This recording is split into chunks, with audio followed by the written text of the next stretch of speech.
देखिए, सबसे पहले तो ये देखना होगा कि इस वक्त पानी जो झंग में दाखिल हुआ है उसकी मिकदार कितनी है।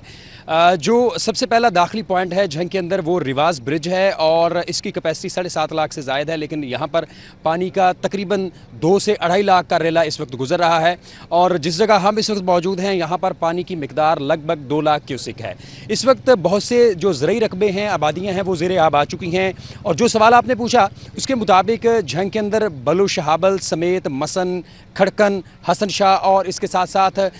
जो दरिया का मशरकी हिस्सा है उसमें मौज़ा खोलड़ा, मौज़ा हसनाना, मौज़ा बेला जबाना, मौज़ा विजलाना और इसके साथ साथ मौज़ा मिगियाना समेत बहुत सी बस्तियां इस वक्त ज़ेर आब आ चुकी हैं। ताहम इस वक्त जो दरियाई पानी है उसमें वो शिद्दत नहीं, वो तेज़ी नज़र नहीं आ रही जिससे ये कहा जा सके कि ये आबादियों के अंदर इस वक्त तबाही मचा रहा है। लेकिन आने वाले 8 से 10 घंटे झंग के लिए इंतहाई अहम हैं, चूँकि इस वक्त जो चनेयोट का मुकाम है वहाँ पर पानी की सतह जो है वो इस वक्त शिद्दत इख्तियार कर रही है, उसके अंदर तेज़ी है। वही पानी जो ही झंग के अंदर दाखिल होगा तो उससे मुमकिन तौर पर जो है वो तबाही हो सकती है। तो हम सबसे अहम पॉइंट ये है कि ये पानी जब चनेयोट से निकलेगा और झंग के में दाखिल होगा तो झंग में जो चिनाब का बेड है वो खासा चौड़ा हो जाता है, जिसका मतलब ये है कि पानी की इंटेंसिटी आहिस्ता आहिस्ता अब कम हो रही है। लेकिन यूँ ही ये पानी रिवाज ब्रिज क्रॉस करना शुरू करेगा, इसके अंदर वेलोसिटी जो है इसकी रफ्तार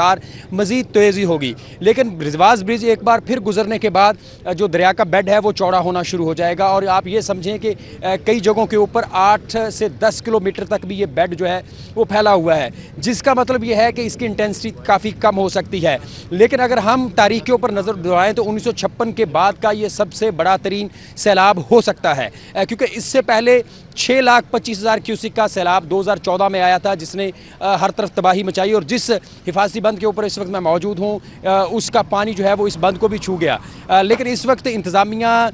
इरिगेशन समेत तमाम इदारे इस मामले के ऊपर सर जोड़ के बैठे हैं कि अगर ऐसी सूरत हाल पैदा होती है तो रिवाज ब्रिज के मुकाम पर कहाँ से बंद को तोड़ा जा सके ताकि आबादियाँ मुतासर ना हो सकें। जो ही ये पानी झंग को क्रॉस करता हुआ त्रिमू हेड की तरफ बढ़ेगा तो ये 18 हज़ारी के बंद के साथ टकराएगा। अब अगर त्रिमू बैराज के ऊपर भी किसी तौर प्रेशर बढ़ता है तो 18 हज़ारी के बंद को भी ब्रीच किया जा सकता है। तमाम सबसे अहम इस वक्त प्रायोरिटी जो है वो त्रिमू बैराज को बचाने के साथ साथ झंग शहर को बचाना है ताकि ये आने वाला पानी जो है वो किसी किस्म की इन इलाकों के अंदर तबाही ना मचाए।